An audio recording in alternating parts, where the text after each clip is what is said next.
తెల్లటి ఆ ముఖం, దాని మీద పెట్టుకున్నటువంటి నవరత్నాలతో వజ్రవైఢూర్యాలు పొదిగిన పెద్ద కిరీటం, దాని మించి ఉన్న తోమాల మాత్రమే కనబడితే రెండు చేతులెత్తి గోవిందా గోవిందా నరుస్తూ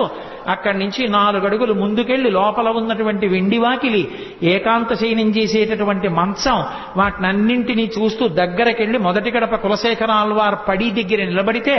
స్వామివారి పాదాలు ఆ పైనుంచి ఒక్కసారి చూసేటప్పటికీ ఆ కిరీటం మించి పెద్ద తోమాల, ఆ పక్కన చెవులు, ఆ చెవుల మీద పెట్టినటువంటి ఆ మకర ఆ కుండలాలు, ఆ మకర కుండలాలకి పక్కన మిరిసిపోతున్నటువంటి పెద్ద పెద్ద గండస్థలం చెక్కిళ్ళు, కోటేరు లాంటి ముక్కు, మీరు పట్టి పట్టి చూస్తే సున్నా చుట్టినట్టు చిరునవ్వు